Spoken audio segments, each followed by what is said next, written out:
Hello, my name is Aiden Roush. I'm doing this video reflection for my Tech and Society class with Mr. Randall Jordan. I'm going to start this off by talking a little bit about myself. I grew up in Attica, Kansas, graduated from Attica High School in 2020.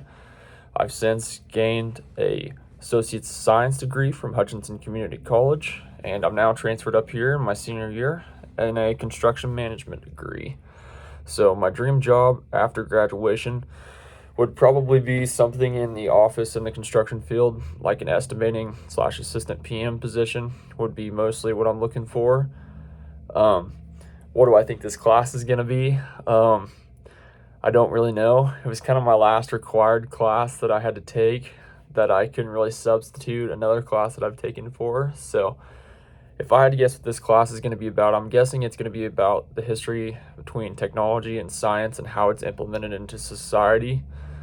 Other than that, I really don't know. It's kind of a broad subject, so it's kind of hard to narrow it down into one singular thing.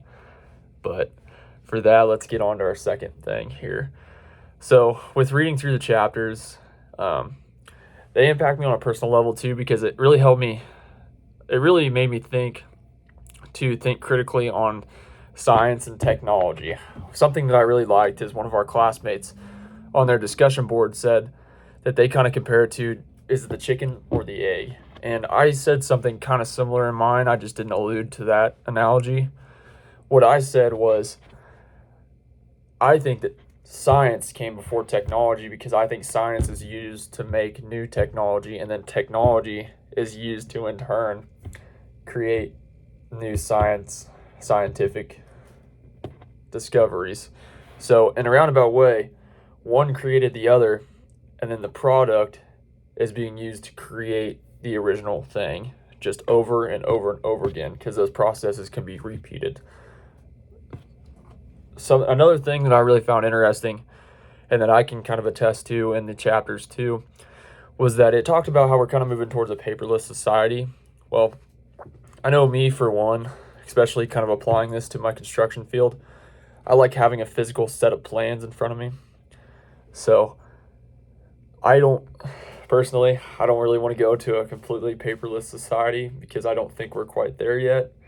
Maybe if we make things a little bit more intuitive, but I think that until it's going to have to be at least my generation is there and gone before we will go to a paperless society. Because right now, too many people just like having that material. It's just nice to be able just to make notes on something. I mean, you could still do that with technology, but it's not as tactile, and I guess the word I'm looking for is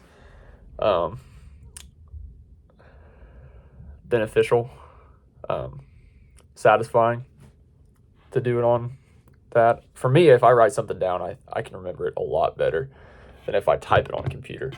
I think it's just the muscle memory thing, just burns it in my brain. But the last thing that we talk about here is going to be the field work. So I read this on Wednesday. My girlfriend's birthday was on Thursday. So we went out to Thirsties, and while we were at Thirsties, it's kind of a nice, big, open restaurant. You can observe a lot of people. One thing that I really notice, and it's something that I've even started doing, is I started to leave my phone in my car when we go out on dates so that it doesn't distract me from, good communication. And when doing that, you really notice when you look around everywhere else how many people just sit there on their phone and barely make eye contact with somebody else. Me, I'm kind of a people watcher, so is my girlfriend, so we like to kind of look around. And through my observations, I think that cell phones are becoming a huge detriment to people's social skills, to their communication skills, and just overall. I mean, you see how many texting and driving accidents happen, how many people you see driving down the road on their phones, which I'm guilty of it sometimes too. But I think that people are very attached to their cell phones. I am too attached to my cell phone as well. I think that we kind of live by these things, and we're starting to die by these things too. People not paying attention when they're crossing the road, getting hit by cars. I mean, it's a huge issue. It's such a benefit to have the power of a computer in your pocket, but at the same time, it's become such a distraction that I mean, you gotta weigh the odds when it comes to that kind of thing. But another place that I went to this weekend was a party setting. I went to a party. I'm 21. I go out and enjoy myself sometimes. When we're at the party, we like to play games and stuff. And phones become a huge distraction when you're playing a game, because if you don't pay attention to the game, you can get screwed over, lack of a better term. And you have to participate in the activity a little bit more if you're not paying attention. So that's one of the big observations that I made this weekend. Then another observation is too, at the bars where you go back, you listen to your grandpa's or your grandma's story about meeting people at the bar. You hear about people just talking, having a good time, which still happens at the bar. But now you have another subclass of people that are just in there on their phones, standing around, taking up dance floor space for everybody. It's just becoming a huge distraction, and I hate that it's going to be that way, because I mean, we have the world at our fingertips these days. We have a calculator in our pocket, which I had teachers in junior high tell me I'd never have.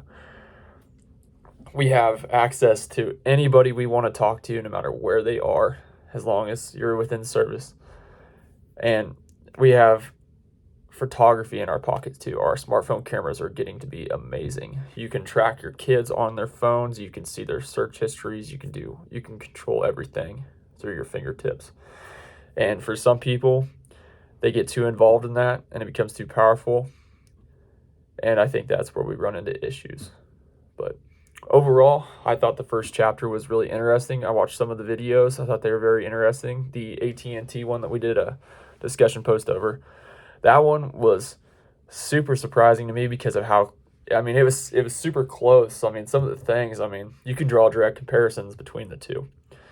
Like the voice assistant to Alexa or Siri, and then the tablets, the FaceTiming, the VR headset. I mean, it was all kind of mind-blowing stuff that kind of thing came into fruition over that next 30, 40 years. But no, I really enjoy this. I hope the rest of the class, I keep kind of open my eyes up to all the technology we have today. But thank you very much, and we'll move on to the next assignment now.